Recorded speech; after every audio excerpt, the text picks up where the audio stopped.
name is McKenna, and I'm the Snow Surfaces Manager here at Attitash, and I was born in California.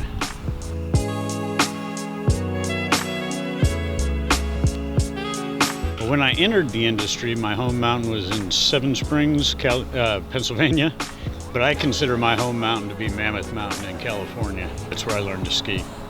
Attitash is a very unique mountain, being two peaks, and I really enjoy the difference between them.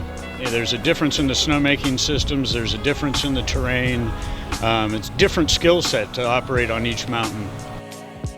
It has certainly been a challenging season in New England. From a grooming standpoint, we have tried a couple different things in regards to the freeze-thaw cycle when we've had rain events. One thing I did was I sent out the first shift to do nothing but drive around and track up the snow. What that does is raises the surface up and aerates it so that it has a better chance to freeze. And when that freezes, the groomer in the morning with the tiller has something to work with, and we produced a much better product than if we had just groomed it and watched it freeze. Tiller is much like a rototiller for your garden. It has tines on it, spins at about 1800 RPM, and processes the snow. There are a number of adjustments on a tiller that allow you to process more snow or less snow. We try and process more going uphill than down because we don't want to carry it downhill. And the blade, of course, is used to break up the surface. It's called a 12-way blade. It's even got more functions than a bulldozer does. It's able to roll forward, which we call curl, and roll back, obviously. It tilts side to side, and it articulates in and out from one side. And then you have the two wings on it, which allow you to do some really neat things in terms of moving snow.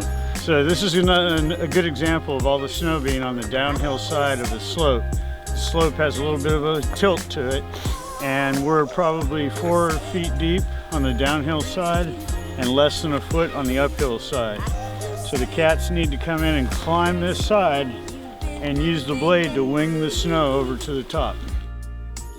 The winch cat has a big drum and a cable on it that gives it a 10,000 pound assist.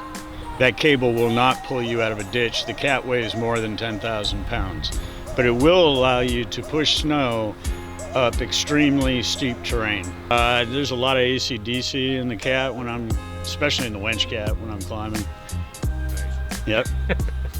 Those about to rock.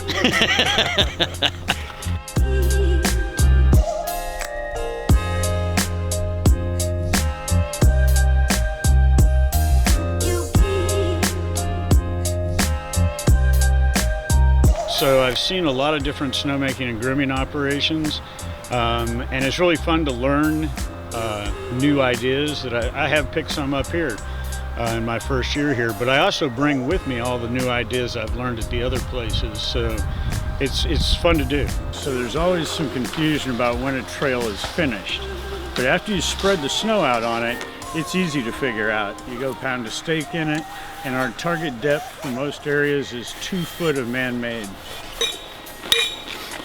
We're good. There's 2 foot. So just in the diagonal, we got a little bit deeper. Not a lot, but I'm pretty satisfied this trail's in good shape. Attention to detail is a big part of it. We like to keep the lines all straight on the mountain, and we don't want to see turnaround marks, and we don't want to see where you turned around. It should be a beautiful product, and no one knows how you did it. It's been a pleasure, and the community has actually been very welcoming. This is my first time living in New England, and I'm enjoying it. My favorite thing about grooming is actually that I have a blank canvas every night, and that I create a product for someone to ski on the next morning. And it's different every night. It's a different operation. It doesn't really get boring, and I want it to look good, so I enjoy it.